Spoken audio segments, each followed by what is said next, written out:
വഅലൈക്കും അസ്സലാം വറഹ്മത്തുള്ളാഹി വബറകാതുഹു.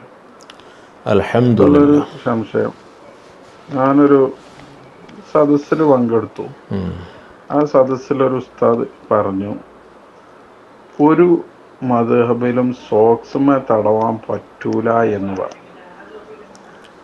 അങ്ങനെ ഒരു മദ്ഹബിലും സോക്സുമേ തടവൽ ജായിസ് എന്ന് പറഞ്ഞതായിട്ട് ഏതിലും ഇല്ലേ? പിന്നെ എങ്ങനെയായിരിക്കും ഇത് സോക്സുമേ തടവിക്കാണ്ട് നിസ്കരിക്കുന്ന ഒരവസ്ഥ എല്ലാവരും കൊണ്ടുവരുന്നുണ്ട്? അപ്പൊ ഇത് എവിടുന്ന് വരാനാണ് സാധ്യത?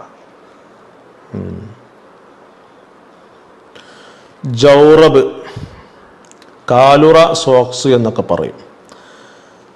അത് അതിന്മേൽ തടവുക, അതായത് ഇപ്പോൾ ഹുഫ തടവുക എന്ന് പറയുന്നൊരു സംഭവമുണ്ട്. അപ്പോൾ വുളു എടുക്കുന്ന സമയത്ത് ചില ആളുകൾ എന്താകും, സോക്സ് ഇട്ട് ഷൂ ഇട്ടിട്ട് കയറി വരും പള്ളിയിലേക്കൊക്കെ. എന്നിട്ട് പിന്നെ ആ ഷൂ അയച്ചിട്ട് പിന്നെ സോക്സ് ഇട്ട് വുളു എടുക്കുന്ന സമയത്ത് ആ സോക്സ് അയക്കാതെ എന്താകും, അതിൻ്റെ മേലെ ഇങ്ങനെ തടവി കൊടുക്കും, കാല് കഴുകുന്നതിന് പകരം. ഇതാണിപ്പം അത് ഈ ഹുഫമ തടവൽ പറ്റുമല്ലോ എന്ന അടിസ്ഥാനത്തിലാക്കിയിട്ടാണ് ചെയ്യുന്നത്.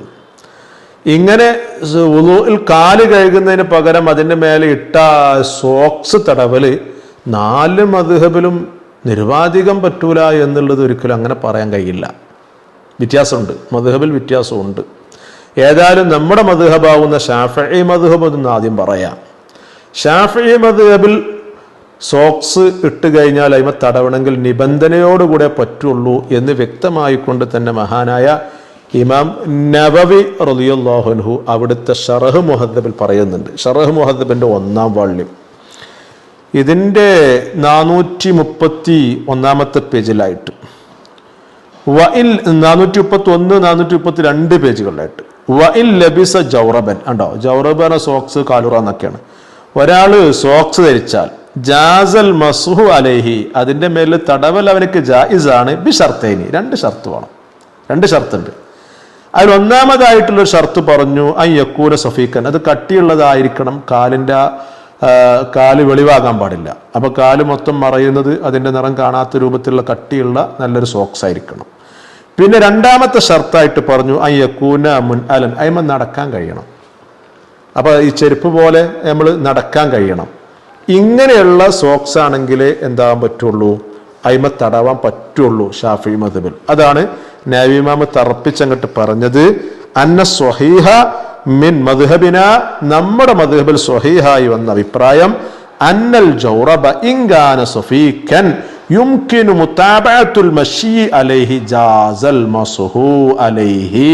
കണ്ടോ, ഒരാൾ സോക്സ് ഇട്ട് വന്നാൽ ആ സോക്സ് കട്ടിയുള്ളതാണ്, കാല് മറഞ്ഞിട്ടുണ്ട്, വെളിവാകുന്നില്ല, അങ്ങനെ കട്ടിയുള്ളൊരു സോക്സ് ആവുകയും അതിട്ടുകൊണ്ട് നടക്കൽ ശരിയാവണം, നടക്കാനും പറ്റണം. ചെരുപ്പൊന്നും ഇല്ലാതെ, സോക്സ് ഇല്ല, ഷൂ ഇല്ലാതെ റോട്ടിലൂടെ ഒക്കെ നടക്കാൻ കഴിയും. ഈ ടൈൽസ് ഇട്ട തറയിലൂടെയും അതുപോലെ തന്നെ അങ്ങനെയല്ല, സാധാരണഗതിയിൽ നടത്തം, അങ്ങനെ നടക്കാൻ കഴിയണം. എന്നാൽ എന്താ പറ്റും, അപ്പൊ പിന്നെ അത് ഹുഫായല്ലോ. അങ്ങനെ ആകുമ്പം അതിമ തടവാൻ പറ്റും. വഇല്ല ഫല, അല്ലെങ്കിൽ പറ്റൂല. ഇതാണ് ശാഫിഈ മദ്ഹബ്. അത് ഒന്നുകൂടി വ്യക്തമായിക്കൊണ്ട് ചെരുപ്പില്ലാതെ, ആ പറയുന്ന ചെരുപ്പില്ലാതെ, ഇപ്പൊ ഹുഫയെ പറ്റി പറയുന്നിടത്ത് ഖാത്തിമുൽ മുഹഖഖീൻ ഇബ്നു ഹജർ ഹൈതമി തങ്ങൾ അവിടുത്തെ തുഹ്ഫത്തുൽ മുഹ്താജിൽ പറയുന്നുണ്ട്, ഹുഫനെ പറ്റി പറയുന്നിടത്ത് ചെരുപ്പില്ലാതെ ഹുഫ കൊണ്ട് നടക്കാൻ കഴിയണം. ഇപ്പൊ ഹുഫ സോക്സ് തന്നെ, ആ ഹുഫാന്ന് പേര് വിളിച്ചാണ്ട് ഇങ്ങോട്ട് പിന്നെ ഈ പറയുന്ന ചെരുപ്പും ഈ പറയുന്ന ഷൂ ഇട്ടിട്ട് നടക്കാൻ കഴിയുള്ളൂ എന്ന് പറഞ്ഞാൽ അത് കൂട്ടൂല എന്നാ പറഞ്ഞത്. ഇബ്നു ഹജർ ഹൈതമി തങ്ങളുടെ തുഹ്ഫയുടെ 1-ാം വാള്യം ഇതിന്റെ 518-ാമത്തെ പേജിൽ വ്യക്തമായിട്ട് പറയുന്നതാണ്. ഹുഫയെ തടവുന്ന ബാബിൽ പറഞ്ഞു, യുംകിനു തിബാഉൽ മശീ ഫീഹി ബിലാ നഅലിൻ, കണ്ടോ, ചെരുപ്പൊന്നും കൂടാതെ നടക്കാൻ കഴിയണം, അപ്പോഴേ പറ്റുള്ളൂ എന്നുള്ളത്. അത് ഇന്നത്തെ സോക്സിൽ കഴിയൂല. അതും സുതാര്യമായിട്ട് എങ്ങനെയാണ് നടത്താൻ സാധിക്കുക അതിന് സുതാര്യമായിട്ട് കഴിയണം. അപ്പോൾ ടൈൽസ് ഇട്ട് കൊടുത്താൽ പറ്റിക്കോളുന്നുണ്ടാകും സോക്സ് ഇട്ടാല്. അപ്പൊ നമ്മൾ അങ്ങനെയല്ലേ, നമ്മൾ ഷൂ ഇട്ട് പോരുന്ന സമയത്ത് ഷൂ വെളിയിൽ അയച്ചു വെച്ചിട്ട് നമ്മൾ വീടിന്റെ അകത്തേക്ക് വരുന്ന സമയത്ത് ഈ പറയുന്ന സോക്സ് ഇട്ടായിരിക്കും നടക്കാം, ഒരു കുഴപ്പമില്ല, നടത്തം ശരിയാവുണ്ടല്ലോ എന്ന് പറയാൻ പറ്റൂല. കാരണം ഇബ്നു ഹജർ ഹൈതമി റളിയല്ലാഹു അൻഹുവിന്റെ തുഹ്ഫ വിശദീകരിച്ചിട്ട് മഹാനായ ഇമാം ഷർവാനി റളിയല്ലാഹു അൻഹു അത് എങ്ങനെയാണ് നടത്താൻ സാധിക്കൽ എന്ന് വ്യക്തമായിക്കൊണ്ട് ആഷിയത്തു ഷർവാനിൽ പറയുന്നുണ്ട്. ആഷിയത്തു ഷർവാനിയുടെ 1-ാം വാള്യം തന്നെ ഇതിന്റെ 457 പേജിൽ കണ്ടോ, ഫൽ മുറാദു ബി ഇംകാനി ദാലിക്കാണ് ഈ നടത്തത്തിലേക്ക് സാധിക്കുക എന്ന് പറഞ്ഞു കഴിഞ്ഞാൽ സുഹൂലത്തുഹു, എളുപ്പത്തിൽ കഴിയണം. വ ഇല്ലം യൂജദ് ബിൽ ഫഅലി ലാ ജവാസുഹു, അങ്ങനെ പറ്റൂലെങ്കിൽ തടവാനും പറ്റൂല എന്നുള്ളത്. അപ്പൊ നമ്മൾ സാധാരണഗതിയിൽ നമ്മൾ ചെരുപ്പിട്ട് നടക്കണ്, അതുപോലെ തന്നെ ഷൂ ഇട്ട് നടക്കുന്നത്, ഇന്നതുപോലെ തന്നെ ഈ പറയുന്ന സോക്സ് ഇട്ട് നടക്കാൻ കഴിയണം. പിന്നെ ഷൂവിന്റെ ആവശ്യമില്ല, ചെരുപ്പിന്റെ ആവശ്യമില്ല. അങ്ങനെ ഇന്ന് വിപണിയിൽ കിട്ടുന്ന സോക്സ് നമ്മൾ ഈ വാങ്ങുന്ന സോക്സിന് പറ്റുമോ? ഒരിക്കലും പറ്റൂല എന്ന് ഉറപ്പല്ലേ. അപ്പൊ അതുകൊണ്ട് ഷാഫി മദ്ഹബിൽ സോക്സ് അടവിയാൽ പറ്റൂല എന്ന് തന്നെയാണ്, അത് വ്യക്തമാണ്. അപ്പൊ ഇബ്നു ഹജർ ഹൈതമി തങ്ങൾ ഇങ്ങനെ പറയുമ്പോൾ റംലി ഇമാമിന് വിയോജിപ്പുണ്ടോ? ഒരു വിയോജിപ്പില്ല. റംലി ഇമാമൊക്കെ ഈ വിഷയത്തിൽ നിന്നും അങ്ങനെ തന്നെയാണ് വ്യക്തമായിക്കൊണ്ട് പറയുന്നതാണ് നിഹായയിലും പറഞ്ഞിട്ടുള്ളത്. അപ്പൊ ശാഫിഈ മദ്ഹബിൽ ഈ പറയുന്ന സോക്സ് തടവിയാൽ സഹിയാവില്ല. ഇന്നത്തെ കാണുന്ന ഈ സോക്സുകളൊന്നും നമ്മൾ ഈ പറയും പോലെ അല്ലെങ്കിൽ അതൊരിക്കലും പറ്റൂല എന്ന് വ്യക്തമായിട്ട് പറയുന്നുണ്ട്. എന്നാൽ മദ്ഹബിൽ അത് വ്യത്യാസം ഉണ്ട്. ഇപ്പോ 4 മദ്ഹബും ഒരുപോലെ വിശദീകരിക്കുന്ന ഒരു കിതാബാണ് റഹ്മത്തുൽ ഉമ്മ ഫി ഇഖ്തിലാഫിൽ ഇമ്മ എന്ന് പറയുന്ന കിതാബ്. മഹാനായ സദറുദ്ദീൻ അബി അബ്ദുല്ലാഹി മുഹമ്മദ് അബ്ദുർ റഹ്മാൻ ബിൻ ഹുസൈൻ റഹ്മഹുല്ലാ, അതായത് 7-ാം നൂറ്റാണ്ടിലെ വലിയ മുജദ്ദിദ മഹാൻ, ഷാഫിക്കാരനാണ്, വലിയ മഹാനായിരുന്നു. മഹാനവരുടെ റഹ്മത്തുൽ ഉമ്മ എന്ന കിതാബിന്റെ 1-ാം വാള്യം, അതിൽ 4 മദ്ഹബാണ് പറയുന്നുണ്ട്. ഇത് 4 മദ്ഹബ് പറയുന്ന കിതാബ് തന്നെയാണ്. ഇതിന്റെ 81-ാമത്തെ പേജിൽ 1-ാം വാള്യം, വലാ യജൂസുൽ മസൂ അലൽ ജൗറബൈനി, കണ്ടോ, 2 സോക്സിന്റെ മേലിൽ തടവൽ ജായിസ് ആകൂല. ഈ പറയുന്ന ഇന്ദ അബി ഹനീഫ വ മാലിക് വ ഷാഫിഈ, ഹനഫി മദ്ഹബിലും പറ്റൂല, മാലിക്കി മദ്ഹബിലും പറ്റൂല, ഷാഫിഈ മദ്ഹബിലും പറ്റൂല. വഖാല അഹ്മദ് ബിൻ ഹംബൽ, അതായത് ഹംബലി മദ്ഹബ് പ്രകാരം നോക്കുമ്പോൾ അപ്പൊ ഹംബലി ഇമാമൊക്കെ പറഞ്ഞെന്താ, യജൂസുൽ മസ്ഹു അലൈഹിമാ, അത് രണ്ടിന്റെ മേലും തടവൽ മതിയാകും, അനുവദിക്കും, പറ്റും. എപ്പോ ഒരു നിബന്ധന പറയുന്നുണ്ട്. നമ്മൾ ഷാഫി മദ്ഹബ് 2 നിബന്ധന പറഞ്ഞു, ആ നിബന്ധന അടഞ്ഞടക്കാണ്. ഇവിടെ പറഞ്ഞ നിബന്ധന എന്താണ്? ഇദാ കാന സഫീഖൈനി ലാ തശിഫു റിജ്ലാനി മിൻഹുമാ, 2 കാലും മറയണം, അത് അതുപോലെ തന്നെ അത് അതിന്റെ കട്ടിയുള്ളതായിരിക്കണം. അപ്പൊ അതിങ്ങനെ വെളിവാകാൻ പാടില്ല, കാല് വെളിവാകാൻ പാടില്ല, ആ രൂപത്തിൽ മറഞ്ഞാൽ മതി. അപ്പൊ ഇന്നത്തെ സോക്സ് ഈ പറയുന്ന ഹംബലി മദ്ഹബിൽ പറ്റും, അവർക്ക് തടവാൻ പറ്റും. അങ്ങനെ ഹംബലി മദ്ഹബിൽ പറഞ്ഞിട്ടുണ്ട്, വ്യക്തമായിക്കൊണ്ട് അവരുടെ മദ്ഹബിന്റെ കിതാബിൽ പറഞ്ഞിട്ടുണ്ട്. ഇപ്പൊ 4 മദ്ഹബ് വിശദീകരിക്കുന്ന കിതാബിൽ റഹ്മത്തുൽ ഉമ്മയാകുമ്പം അത് അങ്ങനെ ചില മദ്ഹബിലൊക്കെ ഇപ്പൊ അങ്ങനെ ഉണ്ട് എന്ന് പറഞ്ഞാൽ ചിലപ്പോൾ ആ മദ്ഹബിൽ ഉണ്ടോ എന്നൊക്കെ ചിലപ്പോൾ തോന്നിപ്പോകും. അല്ല, അതിലുണ്ട് തന്നെയാണ്.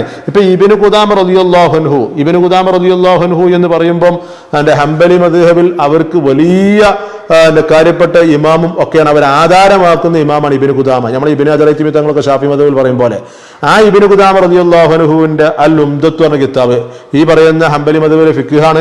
ആ ഇബ്നു ഖുദാമ തങ്ങളുടെ അൽ മുഗ്നി എന്ന കിതാബ്, ഇതൊക്കെ അവർ ആധാരമാക്കുന്ന കിതാബ് അൽ മുഗ്നി ഒക്കെ, അത് ഇബ്നു ഖുദാമന്റെ ആണ്. ഇതൊക്കെ ആ ഇബ്നു ഖുദാമ റളിയല്ലാഹു അൻഹു ഉംദത്ത് എന്ന് പറയുന്ന കിതാബിലും അൽ മുഗ്നി എന്ന കിതാബിലും ഒക്കെ പറയുന്നുണ്ട്. ഇവിടെ വ്യക്തമായിട്ട് പറയുന്നുണ്ട്.